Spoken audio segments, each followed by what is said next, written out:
Outlook and conclusion. The present volume has brought together research on aggressive behavior from different fields, selected and examined through the lens of a social psychologist. This perspective is rooted in the conceptualization of aggression as a form of social behavior between individuals and groups. In line with Kurt Lewin's 1936 famous formula of behavior as a function of the person and the situation, it is based on the proposition that aggressive behavior needs to be understood as an interaction of the person and the environment. Aggression and violence are the products not only of cognitions, emotions, and actions of individual persons, acting alone or in groups, but also of the environment in which they live and the specific situations in which they find themselves. The two sources of aggressive behavior do not simply add up, but mutually influence each other in complex ways. Only by considering the person and the situation in interaction can we answer the question why one person's aggressive behavior varies between different situations and why different persons vary in the aggressive behavior they show in one and the same situation. For a discussion of the interactionist perspective, see Crahey, 1992, 2020. The large body of recent research presented in this volume clearly indicates that aggression research is alive and well in social psychology. This conclusion, which would be seen as an unreservedly positive development in most other fields of study, has a distressing side to it in the case of aggression. It highlights the urgent need to find answers to the questions of causation and prevention of aggression and violence, which bring immeasurable suffering to victims and their families and place a heavy burden on societies as a whole. Therefore, gaining a better understanding of the processes that lead individuals and groups to engage in aggressive, often lethal actions against each other, and then using this understanding to develop strategies for their prevention and control, remains one of the greatest challenges for both basic and applied research in psychology.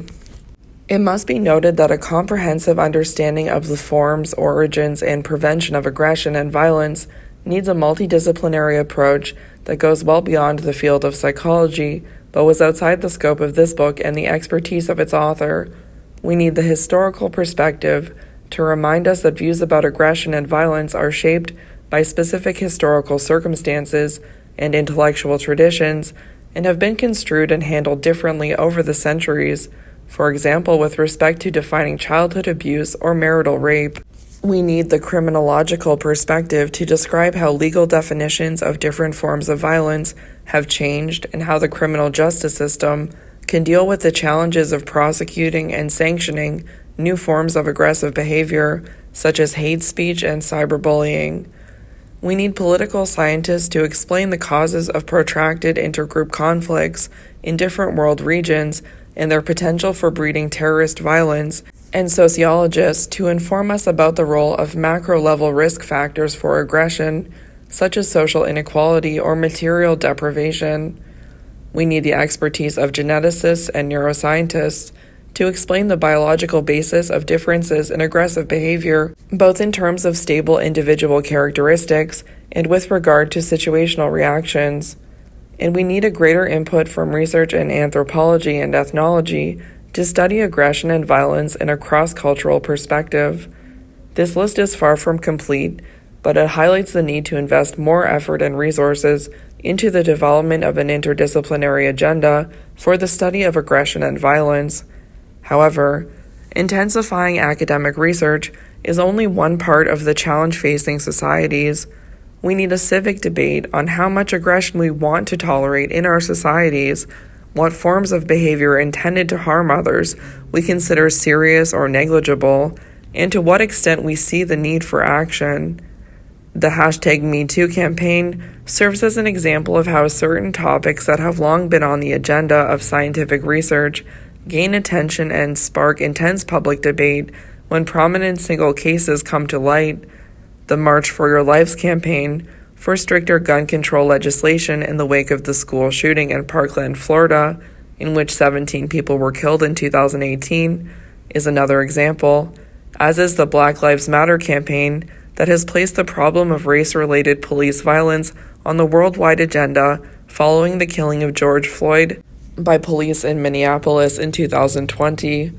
Campaigns like these have clear messages for change, and our research can contribute sound theorizing and empirical evidence on useful, but also on counterproductive, approaches for achieving these goals.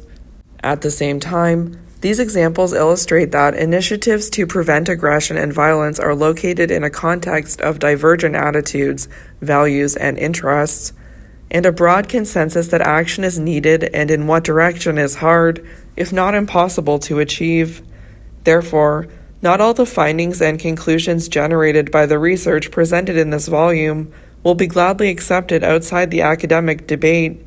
This is true, for example, for evidence identifying the use of violent media as a risk factor for aggression, and for evidence on the effects of tightening gun control legislation on reducing violent crime, neither of which has been or will be translated into policy responses without strong opposition from the respective interest groups in the media and gun lobbies. In addition to accumulating knowledge about the scale, causes, and consequences of aggression, psychological aggression research is therefore faced with the challenge of spreading this knowledge beyond the scientific community to inform both policymakers and public opinion. To conclude, the new edition of this textbook has aimed to offer an up-to-date and critical coverage of the current state of social psychological knowledge on aggression and violence. It has demonstrated the wide-ranging and high-quality research activities in this field, not least reflected in the large number of rigorous experiments, longitudinal studies, and meta-analytic reviews that have been published since the last edition. These developments show that we are making steady progress in identifying the scale of aggressive and violent behavior and in understanding the causes and consequences of these forms of harmful social behavior. The next step is to intensify our efforts to translate this knowledge into effective strategies for prevention and intervention that are tested using state-of-the-art evaluation designs. Although we are still a long way from providing a conclusive answer to the question of why aggression and violence occur and what can be done to make the world a more peaceful place for the interactions of individuals as well as social groups, the evidence covered in this textbook has shown that we continue to make good progress.